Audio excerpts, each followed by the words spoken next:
Munculnya gerakan primordial beberapa tahun terakhir ini yang menggunakan isu-isu keagamaan untuk menghilangkan khazanah Nusantara seperti agama dan kepercayaan, tradisi dan budaya, kerajaan serta warisan Nusantara lainnya berdampak terhadap eksistensi bangsa Indonesia ke depan. Situasi ini mengilhami terbentuknya Yayasan Nusantara Kita. Demikian dikatakan Presiden Nusantara Institute, Profesor Sumanto Al-Qurtubi di Denpasar. Profesor Sumanto Al-Qurtubi menyatakan lebih lanjut, khazanah Nusantara berusaha dihilangkan untuk kemudian diganti dengan kebudayaan lain dari luar Nusantara berlabel agama. Semua itu membuat banyak pihak prihatin dan Yayasan Nusantara Kita bergerak untuk meredamnya. Yayasan Nusantara Kita ini bergerak di bidang kajian dan riset di bawah Nusantara Institute dengan fokus 3 poin utama, yakni penyelamatan agama dan kepercayaan Nusantara, penyelamatan tradisi dan kebudayaan, serta penyelamatan aset-aset kultural kerajaan-kerajaan Nusantara.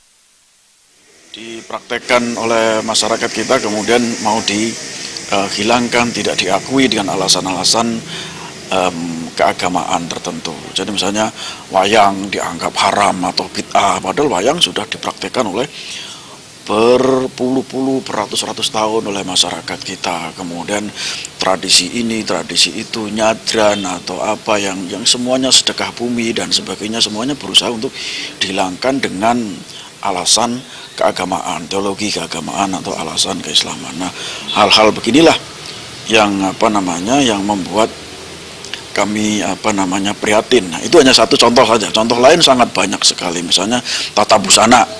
Tata busana yang sudah dipraktekkan selama beratus-ratus tahun di Indonesia, di Nusantara, kemudian dianggap busana ini tidak islami, busana ini tidak agamis dan sebagainya, dan diganti dengan busana yang berkembang di masyarakat Arab misalnya dan sebagainya. Itu semua itu merupakan satu hal yang membuat kami prihatin dan kami berinisiatif sudah bergerak sejak beberapa bulan yang lalu untuk membentuk Yayasan Nusantara Kita itu. Yayasan ini juga bergerak di bidang lain, yakni melakukan dokumentasi dan membuat perpustakaan Nusantara dengan tujuan menyelamatkan dokumen historis tentang Nusantara. Sementara Ketua Yayasan Nusantara Kita, Idya Widyastuti mengatakan, bangsa Indonesia adalah bangsa besar. Demikian pula para leluhur bangsa ini. Jadi kebudayaan mesti digali dan dipelajari kembali. Jangan sampai keturunan selanjutnya tidak mengenal ajaran leluhur. Kita gali kembali nilai-nilai luhur dari leluhur kita ini. Mari kita belajar kembali dari nilai-nilai leluhur yang sudah diajarkan leluhur kita ini.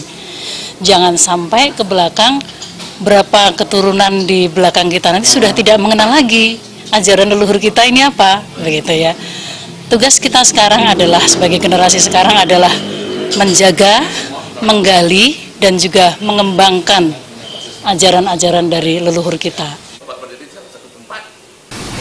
Idya Widyastuti menambahkan, yayasan siap berkolaborasi dan bekerjasama dengan semua gerakan di Bali, pada khususnya dan umumnya seluruh Indonesia. Winata Bali TV.